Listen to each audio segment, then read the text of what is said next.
Welcome to another episode of This Is Why I Don't Vote, a podcast, your safe space to discuss sports, politics, social issues, and even religion. We will take it all very seriously, but not too seriously.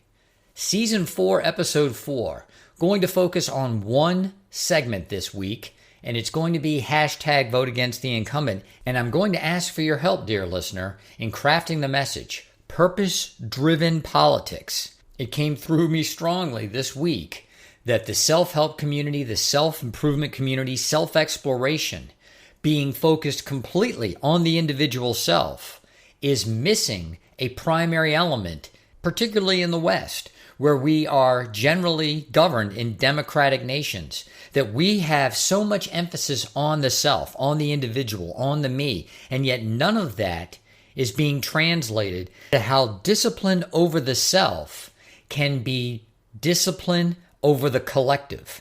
How we have the power to make decisions to change the government that we are not exercising, whether consciously or subconsciously.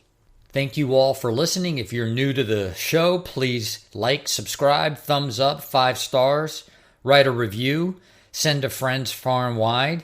If you like what you hear, please consider supporting. This Is Why I Don't Vote podcast is on Patreon. Let's do it.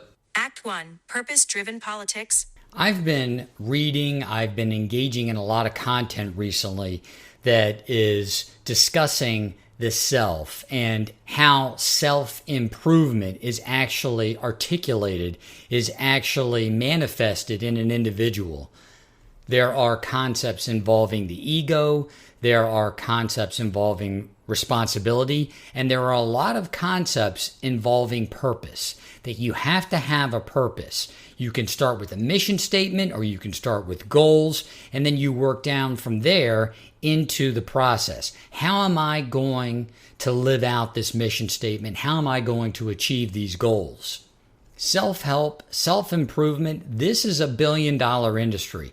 You've got people all the way from Tony Robbins down to some of these metaphysical coaches, all of them trying to convince you that it is within you that you can improve your life, that you can change your attitude, you can change the way that you see things, that your consciousness can become more acute, more attuned to what's going on in your life. Then you can change your consciousness. You can start to voluntarily, intentionally change your consciousness. And then you can also voluntarily and intentionally change your subconscious. That these things will help you then see the world differently. And once you see the world differently, then you will live out a different life. You are, for all intents and purposes, becoming a different person. And I'm sure you're thinking, dear listener, so what's the how? How is this done? How is this accomplished? How are we going through this journey of self-exploration in order to achieve this change in consciousness? It's as difficult as it is easy. You are changing your self-talk. You become aware of the thoughts that you think, you become aware of the words that you speak, and you become then a different person, thinking different thoughts and speaking different words. You thereby see the world differently because of the way you think and the way you speak. And the world will reflect as much.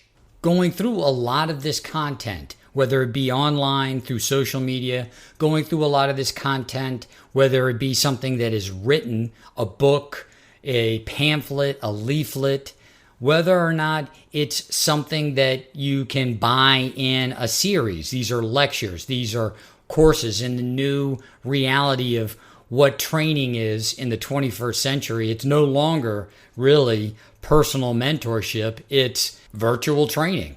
People go and they can record a lecture that they would give out in public 30, 20, maybe even 10 years ago. They can record it once. They can sell it to you.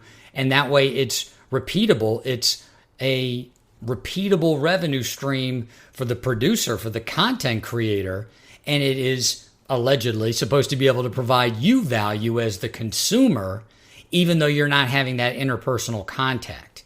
What I found lacking in this industry, what I found deficient, and I can see why, because this industry is very much an industry like any other that exists for profit.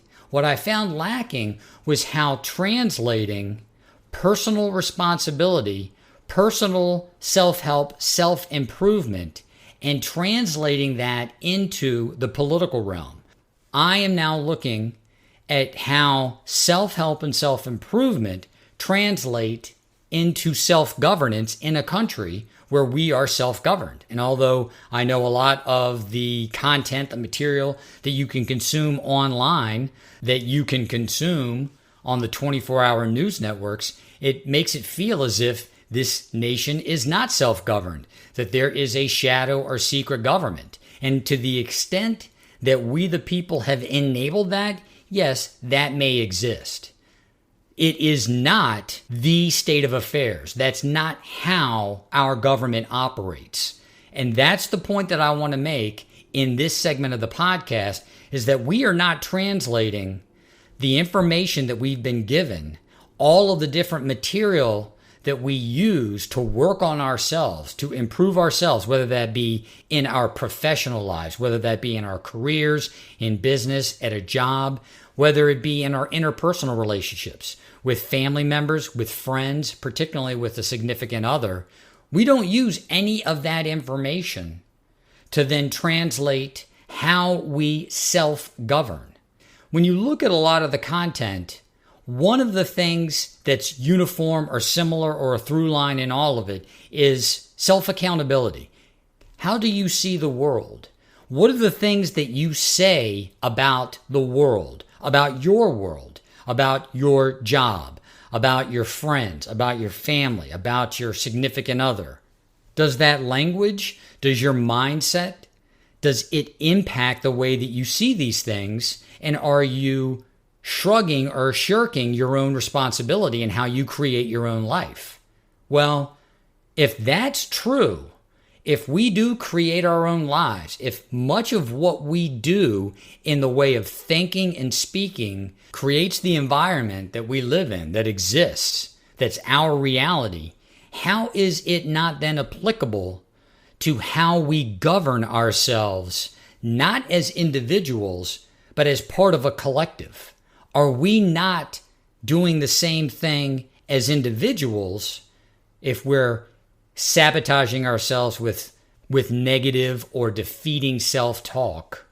If we allow our emotions to overwhelm us, if we don't realize in the moment, in a conscious moment, that we are not our emotions, if we're doing this as work, you hear a lot of people say in the self-help community, in the self-improvement community, in the spiritual community, in this woo-woo community, we're doing the work. I'm doing the work. I'm looking for somebody that's doing the work. I'm looking for a community that's doing the work. Are we doing the work as part of a collective when it comes to our political system? No, we're not. What are we doing? We're doing what many of us have done as individuals for years. We're blaming others. We are completely unconscious when it comes to how our individual emotions, how our individual thoughts are impacting the collective, how we see the political system, how we see our role in the political system, and what we feel is a futility in that system. This is no different than people who feel like they've done everything that they can to make changes in their own lives and see no improvement. And if you examine people who are in that state of futility, if you ask them what they've done, many of those changes are surface level. They haven't gone deep. They haven't gone into themselves to discover, how do I speak to myself and to others? How do I think about myself and others? How often do I let my emotions overcome me? And how often am I acting in my emotions? Am I thinking from an emotional place that I have no real conscious control over? All of this self-help talk, all of this self-improvement talk, all of these things that you see online that have a price tag associated with them, none of this stuff is free. The books aren't free. The materials aren't free. The presentations aren't free. The mantras, the meditations, none of it's free. It's all focused on the individual. And yet we live in a country where the individual is empowered to do what? To make decisions about the role of government in our lives, the direction of government, and yet we feel completely impotent and powerless, like the entire endeavor is futile, such that there's a lot of talk out there now about what? A revolution? About deconstructing this government? As I've stated numerous times on this podcast, absolute and utter nonsense. We're not going to have another civil war in this country. There is no revolutionary fervor that's going to carry such that we're going to do what? Destroy this government as it's currently constructed and then rebuild it? I mean, if we've ever learned anything from history, and most of us haven't, look at the Russian Revolution, look at the French Revolution. Tearing down a government and trying to rebuild another is no small endeavor. And generally, what you believe will happen in that deconstruction and reconstruction isn't going to happen. And it's going to include a hell of a lot more violence than you ever anticipated. So what I'd like to advocate to you in this segment, dear listener, is to take a lot of this self-help talk, this self-improvement talk, and then translate it into self-governance. Not self-governance in the sense that I'm going to look at things more consciously. I'm going to start speaking more positively.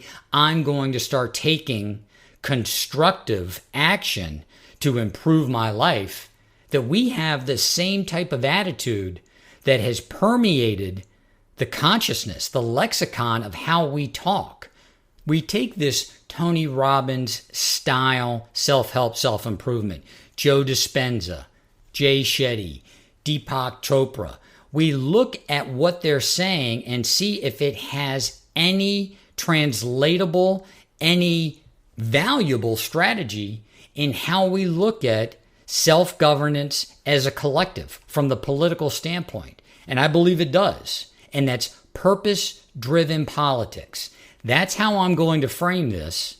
And it's something that I've been advocating for, if not harping on, for the last year. It's hashtag vote against the incumbent. It's the bloodless coup that we can have in this country to change the direction, to change the way that we look at politics. Again, if you have so much loyalty to a political party that that political party can look at where you live and by way of where you live, carve out political districts, whether that be liberal or conservative, Republican or Democrat, if you are that loyal, the people that you are putting into power are only reacting to the market incentives that you have created for them. If you can't make any type of substantive change in the way that you see politics, and I'm not saying that you change the way you look at life, the values that you have. What I'm saying is that the people that you put in office, 9 times out of 10, they're going to do the exact same thing as the other person that you could have put in office. Yes, I get this thrown back in my face. Okay, what about abortion? What about guns? Is that the litany, the scope, the gamut? Is that all that we have to decide as the governed in this country? Abortion or guns? I ask you to really consider what I'm about to say, dear listener. We are going to make our judgment on who we are going to vote for. For 99 of all of the 100 decisions that need to be made, 999 decisions of all 1,000 decisions that need to be made. We're going to make it on one issue or 2 issues. That's you, dear listener. That's me staying in our rut. That's us not being able to defeat that negative self-talk. That's us not being able to set a goal and take an action in order to accomplish or achieve that goal. That's us lying in our futility saying, I just can't do it. Whether that's starting a business, whether that's going out and creating meaningful relationships with, again, a significant other or friends or family, whether that's losing weight, whether that's going to the gym, changing our diet. Look at the scope, the spectrum of the self-help and the self-improvement community All of the material that they put out, all of the things that they say, none of them address self-governance in the collective. They want to stay away from that. And I understand why, because there's no money in it. And yet, if we can't translate self-governance of the individual into self-governance of the collective, then we are failing at a fundamental level. Hashtag vote against the incumbent is that purpose-driven politics.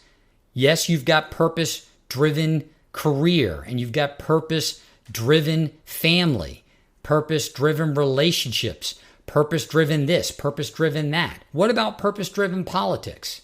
Can you, knowing that because you've been so loyal to one party or another, one candidate or another, that they've been able to take advantage of that? If you had that same type of loyalty to a spouse that was cheating on you, and you continued to get frustrated that the spouse cheated on you, who's at fault there? If you're not going to walk away, if you're not going to leave, if you're not going to make any changes in that relationship, why would that person not continue to cheat on you? You've created the parameters that are going to allow that person to continue to do what they're doing, and they're not going to change because you're not going to change. We can make that change in terms of how we govern collectively in this country. And take, for example, as I alluded to earlier, gerrymandering. Gerrymandering is not a bureaucrat's fault. It's not a politician's fault. It's our fault. It's the voters' fault. If you can actually be identified, not by a number, not by your voting pattern, not by your job, not by your career, they can look at your address and see where it's located on planet Earth and say, based on that, I know who you're going to vote for, and it works, and it's accurate. Think about how limiting that belief is. Think about how limiting that is to speak to who you are as an individual that's made up of all of these different emotions and goals and ambitions and failures and insecurities, that just by looking at your address, that a bureaucrat or a politician can identify who you're going to vote for. That's what needs to change, dear listener. That's where we need to stand up and defy what we've been doing for the last at least 100 years. If you are a lifelong Republican and you refuse to vote for a Democrat because you feel like they're going to take away your guns and you are completely and diametrically opposed to abortion, I'm not going to argue those points with you. What I am going to argue is that fiscally, you are giving away all your power to someone else. That the Democrat that you wouldn't vote for, they're going to spend money the same way that that Republican's going to. You don't hear any objection whatsoever to how much money we're going to send to Ukraine until what? 25, 50, 75, $100 billion later? And even those objections, they're but murmurs. You don't hear any objection whatsoever as to how much money we're going to spend on our defense budget. You don't hear any objection whatsoever as to how much money we have to spend on our debt. You don't hear that much in the way of objection to how much money we have to spend in entitlements. You hear the trivial part. You hear the part where politician A or politician B may object to some of the money that the federal government sends to the states in the form of public assistance. Do you ever hear any objection to the fact that Medicare pays full price, no matter what that price is, for prescription drugs? Do you ever hear whether or not Medicaid or Medicare are going to be able to negotiate prices for drugs? Do you ever hear any substantive disagreement on how the tax code operates? Sure, you're going to hear, well, we need to tax the rich more. Do you see a plan to do it? Do you see a real substantive plan to close the carried interest loophole, to close some of these tax loopholes? And even if you saw that plan, dear listener, was it carried out? And this is a very important point that I want to make, and it's my final point.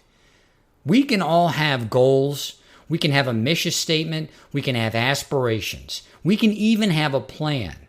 If we are just paying lip service to those goals, to those aspirations, to those mission statements, and we never carry out the plan, then it's all for nothing. And you hear this over and over again in the self-improvement, in the self-help community, that you've got to follow through. And the comical thing, the thing that's so absurd about not our self-governance, but our collective self-governance, how we operate in a democratic society, is that none of our politicians feel any pressure to carry through any plan that they come up with. And there's always an excuse on why they can't do it. It has me curiously questioning whether or not the reason why the self-improvement, the self-help community, the community that has developed into an industry in this country, why it's so successful is because there are so many people as individuals in the governance of their own life just don't follow through on things. And they feel like the next thing that they buy, that's going to solve the problem. That's going to provide them the solution. Not that they need to carry out, not that they need to actually hold themselves accountable on the things that they've already done, on the programs that they've already bought, on the plans that they've already created, that they just need to buy something else. That's what we're doing in our political sphere. We're just buying another plan that the politician that we bought into is not going to carry out because there's no pressure to do so. We don't hold these politicians accountable. So why would they ever feel like they had to do that? And how do we hold these politicians accountable? Hashtag vote against the incumbent. How can you have politicians that have gone in under any platform and then served in Congress, whether it be the Senate or the House of Representatives, for 10 years, for 15 years, for 20 years, for 30 years?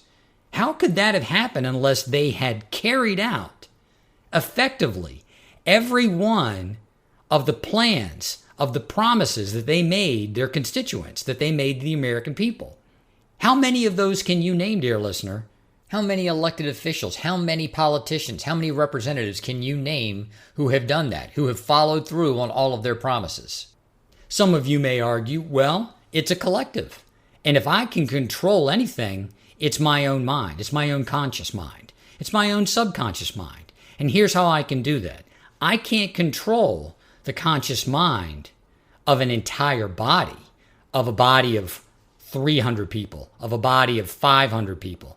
I don't have that kind of power. I don't have that kind of control. Really? Is that what you believe, dear listener?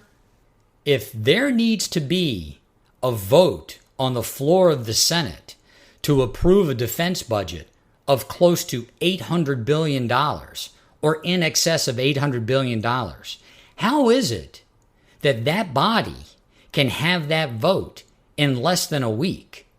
When Congress wants to do something, it gets done, and it gets done quickly. As George Carlin said, it's one big club and you ain't in it. By way of rhetoric, the parties appear diametrically opposed. By way of substance, by way of issues that they are willing to address and the votes that they cast, by way of how they approach their colleagues, how they receive monetary contributions from domestic sources and foreign sources, emphasis on the foreign, how are they different? You have no substantive difference in the 21st century between the parties. They are both doing the bidding of the same donor class. The problem isn't whether or not the Congress can actually accomplish anything. The problem is, do we hold these people accountable when they don't accomplish anything? Or are we too willing to accept the excuse, well, I can't get anything done? This is no different if you hired a life coach and you went out and you bought a bunch of beer and you smoked a lot of marijuana and you were overweight and you're complaining to your life coach, I can't find a job. I can't get motivated. I'm not doing what I know I should do. What do you think that life coach is going to tell you? They're going to tell you, stop drinking so much. Stop smoking so much pot. Get up earlier. Change your diet. Start exercising. That way you can keep the right type of mindset in order to go out, in order to present yourself in a way that you're going to be marketable for a job. You're going to be marketable for a relationship. And then the person comes back and is like, yeah, I did X, Y, and Z and it just didn't work and I'm so frustrated. Well, did you stop drinking? Well, no, I still drink every day. Well, did you stop smoking pot? No, I still smoke pot every day. Well, what do you think that life coach is going to tell that person? Are they going to accept that excuse? Yeah, I get it.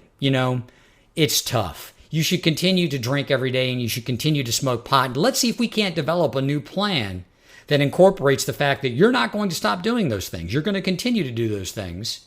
And yet we can develop a plan that's going to get you to where you want to go, and you're not going to have to make the hardest, the most substantive changes to your life. You don't hear that at all because it doesn't exist, because you can't make the substantive changes that you need to make without addressing those glaring deficiencies in what you're doing, in your diet, your exercise, in your consumption. How is politics any different? How is it that we can have two political parties that for so many different issues are substantively no different, and that they can turn us into these emotional, angry people, turning on one another instead of on them, turning on our fellow citizens instead of on these politicians and bureaucrats over what? Over one or two individual issues. Hashtag vote against the incumbent. As much as it may terrify you as a lifelong Republican or a lifelong Democrat to vote across the aisle, look at the state of affairs in the Congress right now, in the executive office right now, even on the Supreme Court. You aren't turning over these people who are 2/3 majority in one house, the House of Representatives or the Senate.